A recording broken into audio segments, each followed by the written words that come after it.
Welcome to steno series. यहाँ आपको 80 शब्द प्रति मिनट के हिंदी डिक्टेशन बोले जाते हैं। डिक्टेशन पाने के लिए चैनल को सब्सक्राइब करिए। डिक्टेशन स्टार्ट होगी 5 सेकंड बाद। स्टार्ट। समाज में महिलाओं के लिए बढ़ती सुविधाओं और डिजिटल क्षेत्र में भागीदारी के बावजूद उन्हें कई सामाजिक ढांचागत और तकनीकी चुनौतियों का सामना करना पड़ता है। आज महिलाएं केवल तकनीक का उपयोग करने वाली उपभोक्ता नहीं रह गई हैं, बल्कि वे नवाचार करने वाली उद्यमी, शिक्षिका और नेतृत्वकारी भूमिका निभाने वाली सक्रिय शक्ति बनती जा रही हैं। वे डिजिटल दुनिया के निर्माण और विकास में महत्वपूर्ण योगदान दे रही हैं। फिर भी डिजिटल युग में महिलाओं की भागीदारी अभी भी समान और संतुलित नहीं है। इसके सामने कई चुनौतियां मौजूद हैं। सबसे बड़ी समस्या डिजिटल लैंगिक अंतर, डिजिटल जेंडर डिवाइड की है।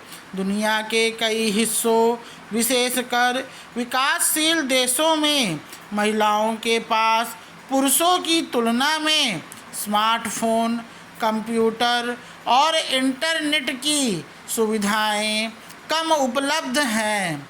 आर्थिक असमानता, सामाजिक मान्यताएं और पारिवारिक प्रतिबंध कई बार महिलाओं को डिजिटल तकनीक के उपयोग से दूर रखते हैं।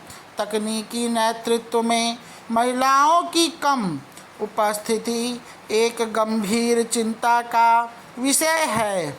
हालांकि तकनीकी क्षेत्र में महिलाओं की संख्या बढ़ रही है, फिर भी उच्च नेतृत्व पदों पर उनकी भागीदारी अभी भी सीमित है।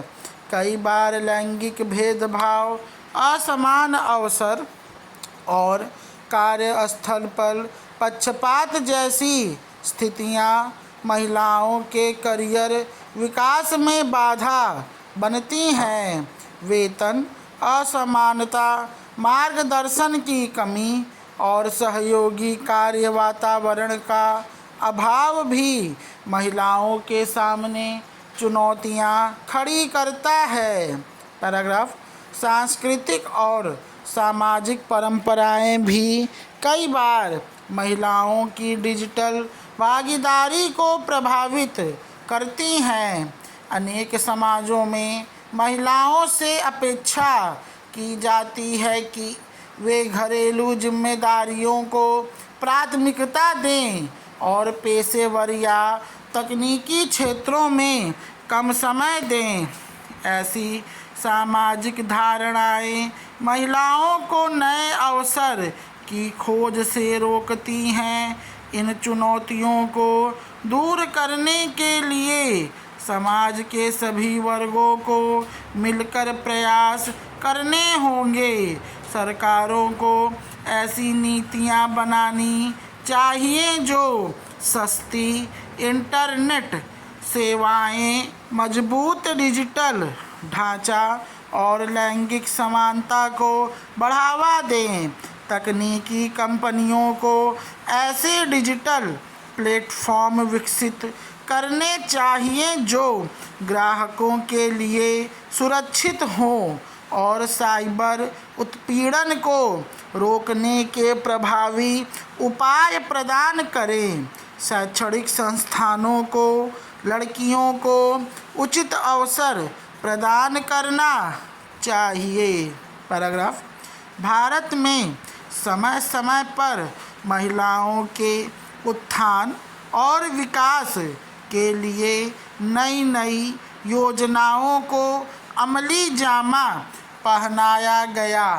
शिक्षा और नौकरी में तेजी से भागीदारी और उसके साथ सुरक्षा और सकारात्मक प्रगति के अलावा शिक्षा सुधार के बेटी बचाओ बेटी पढ़ाओ कार्यक्रम पंचायत से लेकर संसद तक महिलाओं की भागीदारी, नारी वंदन अधिकार अधिनियम 2029 के तहत महिला आरक्षण पारित किया जाना इसके उदाहरण हैं।